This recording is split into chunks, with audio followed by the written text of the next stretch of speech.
যারা বলে মদিনা যেতে হবে না, আমরা ডাইরেক্ট 6.5 ঘন্টায় দমদম কলকাতা থেকে একবারে ডাইরেক্ট মদিনাতেই নেমেছিলাম।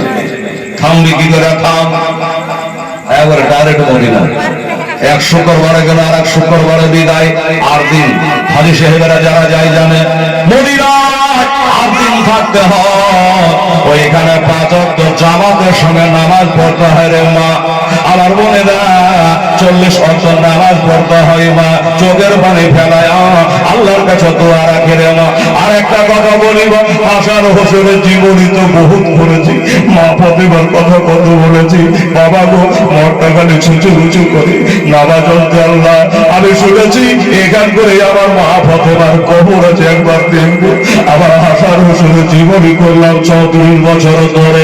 আজকে হাসান হোসেনের কবরটা আমি একবার দেখবো, আমার মা ফাতেমার কবরটা একবার দেখবো। বাবা, যারা হাদিসের বছর তারা বললে এবার একবারে সত্য কথা বলছে। মদিনার মসজিদে নববী আপনাদের ওয়াক্তিয়া মসজিদ আছে, তোমার মসজিদ আছে রে বাবা। কিন্তু আল্লাহর কসম করে বলে শোনে আমার মা বোন ভাইরা, এখান করে যদি 1 রাকাত নামাজ পড়ে 1 রাকাতের নেকি পাবি মা। কালিয়া চকের 5 তলাতে যদি কেউ নামাজ পড়ে নেয় তো 1 রাকাত নামাজ 1 রাকাতই পাবি রে মা। আর ওই বাবা মদিনার মসজিদটা এমন সোনার মসজিদ রে বাবা, ওইখানে 1 রাকাত নামাজ পড়লে 50,000 রাকাতের নেকি হয়। ওই মদিনার মসজিদে নববীতে নামাজ পড়ে বেরিয়ে বাবা বাম পাশে বিশাল বড় একটা কবরস্থান আছে মা গো। আল্লাহ নসিবে ছিল মা, আপনাদের দোয়া ছিল বাবা, ওই পশ্চিম দিকে বিশাল বড় কবরস্থান। ওই কবরস্থানটা নাম হলো বাবা জান্নাতুল বাকি। যেখান করে 1 তলায় 2 তলায় রে মা 10,000 নবীর সাহাবী জান্নাতে সাহাবের বাবা ওখানে কবর আছে। আল্লাহ, আমাদের মজাখানে কতটি লোক আছে, ওইখানে 10,000 সাহাবী কবর আছে। আমার সঙ্গে আরো তো আছেই বাবা, একদিনে ঘুরে শেষ করতে পারবেন না বাবা গো। ও বাবারা ভাইরা, আমার নবীর জামাই ওসমান গনি রাদিয়াল্লাহু তাআলা কবর শরীফটা ওই জান্নাতুল বাকিতে আছে। আমি খালি খুঁজি করে খুঁজে বেড়াই আমার মা ফাতেমার কবর কোনটা। বাবারা, ওই বাবা ওয়াহাবিরা ভেঙে চুরমার করে দিয়েছে। আমার দোস্তরা বুজুর্গরা কিছু চিনহারি রাখে নাই। হ্যাঁ দোস্তরা, আমি চিন্তা করলাম ওটা তো সাইনবোর্ড টাকা নাই।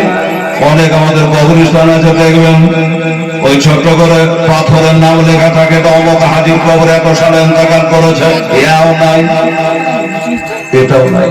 তাহলে আমার হাসান হোসেনের কবর আমি চিনব কি করে? আমার মা ফাতেমার কবর আমি চিনব কি করে?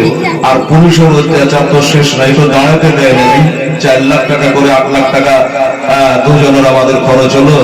আর একটু দাঁড়িয়ে যে চোখের পানি ফেলে দোয়া করবো, একটু দাঁড়াতে টাইম দেয় না, খালি হাঁটাই। ওরাই বা কি করবে? এত লোকে আয়াতে আনতে হচ্ছে, কবজায় আনতে হচ্ছে, কি করি রে মন? একটা হাজী সাহেবকে বলা, হাজী সাহেব আপনি কয়বার হজ করলেন? একবারে সেনা টান করে বুক চাপড়ে বলে আমি 3 বার হচ্ছে বাদ দিয়া। মনে মনে বলছে 3 বার হজ করে তুই বুক থাপড়াছিস কি রে? আমার হোসেন পায়ে হেঁটে 25 বার করেছে। বললেন না 3 বার হজ করেছে, আবার মুখ টান করে বলছে 3 বার হজ করেছে, ডবল হাজির। আর আমার হোসেন পায়ে হেঁটে 25 বার হজ করেছে রে বাবা। আমার মা মসজিদে দান করলেন, আল্লাহ কবুল করবে ইনশাআল্লাহ। আমার দোস্তরা বুজুর্গরা মা বোনেরা, ওই হাজী সাহেবকে বললাম, হাজী সাহেব ভালো করেছে, আরো 3 বার করেন, আমি দোয়া করবো। আমি এবার নতুন এসছে, একটা কথা বলবো। হাজী সাহেবের হাতটা ধরে চোখের পানি ফিরিয়ে বললাম, হাজী সাহেব আপনি যখন পুরাতন হাজী, 3 বার যখন আপনার আশা হয়ে গেছে, একটা জায়গা আমাকে দেখিয়ে দিতে পারেন না। বলে কোনটা? এখান করে পুলিশের ভয়ে বলতে পারছিল জোরে, এখান করে মা ফাতেমার কবর কোনটা গো? আমার নবীর বেটি ফাতেমা গো, জীবনে যার কোনোদিন নামাজ কাজা ছিল না রে মা। আমার মায়েরা কত নামাজ কাজা করে, ফাতেমার নামাজ কোনের কাজা ছিল না। যে ফাতেমা অনেক মা বোন বলে হেলা তোর বক না কাম তুই বকে আসা, আমরা ছেলে পিলে মানুষ করবো না, নামাজ পড়ে যাবো। এই মায়েরা এই কথা বলে পার পাবেন না। আমার মা ফাতেমা 6টা সন্তান, তাই বলে কি মা ফাতেমা বাবা সন্তান মানুষ করে না। আমার ভাইয়েরা সন্তানকে ঘুম পাড়ায়, গান শোনায়া, গ্যাসেরা শোনায়া, বাজনা বাজায়া, আর মা ফাতেমা বাচ্চা ঘুমাই কোরআন পাক তেলাওয়াত কইরা। বলেন সুবহানাল্লাহ। কানের ঘরে কোরআনের সূরা পড়ে পড়ে বেটারাকে ঘুমায় ধরে। মা ফাতেমা জীবনে কোনদিন নামাজ কাজা করলো না। আমি তার কবর দেখবো না, আমি কার দেখবো বলেন তো? মায়েরা বলবে হেলালে তোমার মাথা ঠিক আছে, 6টা সন্তান হয়েছে, আমার নামাজও কাজার এটা কথা হইল। একটা মহিলার সন্তান হলে 40 দিন না পাক থাকে, নামাজ কি করে পড়বে?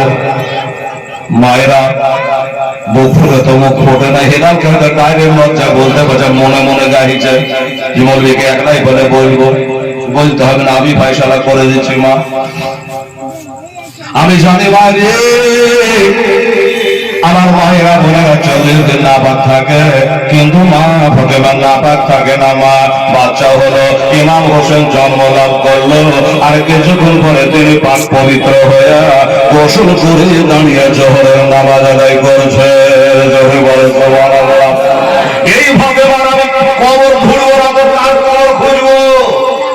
আমি পড়েছি, যার কারণে মা ফাতেমা কবরখানা দেখতে যাচ্ছে। যেই মা ফাতেমা জাহরা রাদিয়াল্লাহু তাআলা আনহা কথা নবী বলেছে, তিনি হলো জান্নাতের হুরিদের সরদারিনী। হুরিদের সরদারিনী। হাজী সাহেব বললে আসেন, আর সব বাদ দিয়ে মা ফাতেমার কবরটা কেন খুঁজছেন? বলে অত কথা বলা যাবে না, আপনি খালি বলেন। আর আমি কেন করছি জানেন? আমি যখন প্রথম 31শে এপ্রিল হজ হাউসে যাওয়ার জন্য ট্রেনে চাপলাম, ওই সময় কানে কানে একটা খোদার বান্দা মুসল্লি বলছে, মামা গো আপনি তো যাচ্ছেন মদিনা, আমার একটা কথা শুনবেন। বললো কি? আমার জন্য মদিনার একটা জিনিস আনবেন। আমি বললাম বাপের কানে যাই না, যাইতে দেবে বেটা, আগে বাধা দিস না, কি আনতে হবে? আমি মনে মনে চিন্তা করে যদি আমাকে বলে একটা তসবি নিয়ে আসে, আমি বলছি তসবি তো ভগবানগুলো বাজারে পাওয়া যাচ্ছে, ব্যাগ ভারী করে লাভ কি? আমাকে যদি বলে ওই মদিনা থেকে একটা যাই না কিনা আনে, আমি বলে যাই না বলতো বহরমপুর বাজারে পাওয়া যাচ্ছে, অত থেকে জাহাজ ভারী করে লাভ কি? কিন্তু বেটা তা বললো না, তসবির কথা বললো না, যাই নামাজ বললো না, সুরমার কথা বললো না, আতরের কথা বললো না, আমাকে কানে কানে কানতে কানতে বললো, বাবা গো মামা গো আপনি যদি কোন রকমের পারেন আমার নবীর ছোট থেকে হযরত ফাতেমার কবরে 1 চিমটি মাটি যদি আমাকে এনে দিতে পারেন, তাহলে আমার জীবন ধন্য হবে। আমি বললাম বাবা কি কথা বললি রে? মা ফাতেমার কবরের মাটি কি করবি বাবা? বললেন এই প্রশ্ন আমাকে করবেন না, আমি আপনার কাছে দাবি করলাম যদি মা ফাতেমার কবরের 1 চিমটি মাটি এনে দিতে পারেন, আমি আপনার জন্য দোয়া করব, আমার জীবনটা শেষ বড় হবে। আমি বললাম চেষ্টা করব, যাই আল্লাহ যদি পৌঁছায়, আর যদি কবরটা খুঁজে পায় তবে একবার চেষ্টা করব। এটাও একটা মনে আমার নেশা ছিল, লোকটাকে কথা দিয়েছে, ওয়াদা পালন করতে হবে। আমি বাবা ওই হাজী সাহেবের বললাম আপনি 3 বার এসেছেন, একবার দয়া করে বলো মা ফাতেমার কবর কোনটা? ডানে বামে পুলিশের ভয়ে লোক করে এদিকে তাকিয়ে দিয়া ইশারা করে দেখায় দিল, এটাই হলো মা ফাতেমার কবর, এটাই হলো মা ফাতেমার কবর। এটা কালো মতো পাথর মাথার দিকে রাখা আছে, লেখা কিছু নাই। হাজী সাহেব বললো আমি বিশ্বাস করে নিলাম এটাই হলো কি বলে মা ফাতেমার কবর। আমি দাঁড়িয়ে অমনি পুলিশের দিকে, পুলিশের ভয় দাঁড়ে ভাবে লক্ষ্য করে একবার 1 চিমটি মাটি বাবা করে পাবি দনের মাঝে কর করে বালি কাঙ্কর পাথরের কুচি 1 চিমটি তুলে দিয়া কাগজে ভরিয়া করে নেয়া পকেটে নিলাম। ওই বেচারাকে আমি এসে দিলাম। এখন কি করবে যে না আমারও জানার বিষয়। মামা গো আপনি মা ফাতেমার কবরের মাটিটা কি করবে?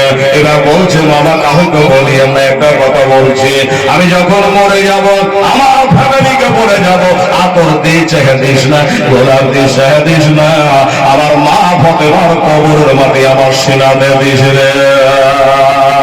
ওরে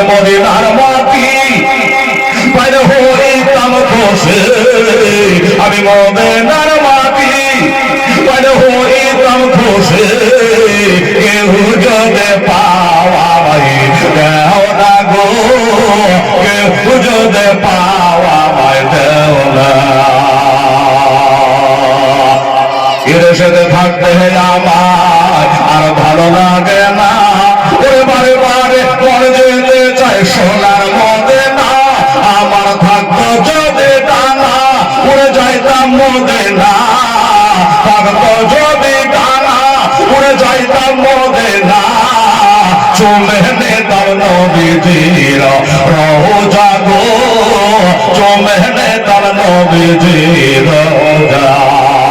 জোরে বলে সুবহানাল্লাহ।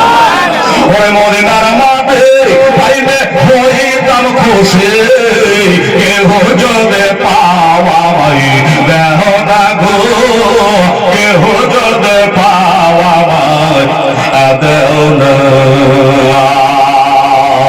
মনে মনে চিন্তা করে হাতে হাত মিলে না, শয়নে স্বপ্নে দেখি সোনার মদিনা, আমি কানে শুনেছি মনে ভালোবেসেছে, আমি কানে শুনেছি মনে ভালোবেসেছে, রাগনবে তোমার দেশে দে, রাগনবে তোমার দেশে।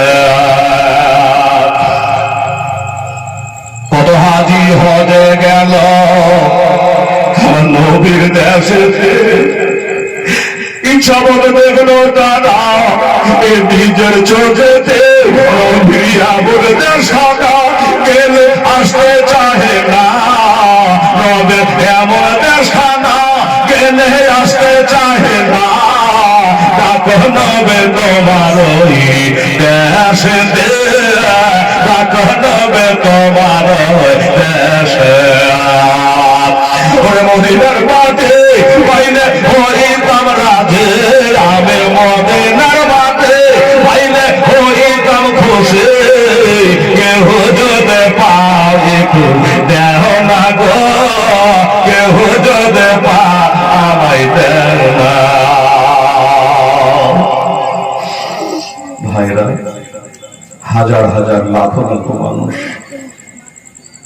ফজরের নামাজটা আদায় করে পাক পবিত্র অবস্থায় মা ফাতেমা জাহরা রাদিয়াল্লাহু তাআলা আনহার কবরের পাশে একটু মাটি তুলে দিয়ে রেখে আল্লাহর কাছে দোয়া করলাম, আল্লাহ আল্লাহ যে মা ফাতেমার কথা বললাম, আজকে সেই মা ফাতেমার কবরে দাঁড়িয়ে আছে, আল্লাহ আমার হাসান হোসেনের কবরে দাঁড়িয়েছি, আল্লাহ যিনি হলেন সমস্ত নারী কুলের সরকারিনী, সেই ফাতেমা জাহরা এই কবরে শুয়েছে, আল্লাহ জান ভরিয়ে দোয়া করেছি সারা বিশ্ব জগতের মুমিন মুসলমানের জন্য।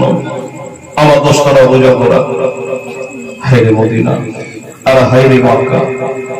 এই মুসলমানের ওই মদিনার কথা বললে রাত পার হয়ে যাবে কোনটা দিয়া বুঝতে পারবেন না বাবা। ও মুসলমান যুবকেরা, একটা কথা শিখে যাবে বেটা, কি মদিনাকে যদি জিজ্ঞাসা করি তোমার নাম মদিনাকে কবে থেকে হলো, ওই দেশটার নাম মদিনা শরীফ ছিল না, মদিনা শরীফ ছিল না। মদিনার মাটি বলবি আমাকে কেহ মদিনা শরীফ বলে ডাকতো না। যেদিন থেকে নবীজির পায়ের ধোলা পেলাম, আমার বুকে নবীর পা পড়ে গেল, সেদিন থেকে আমার নাম হলো মদিনাতুন নবী।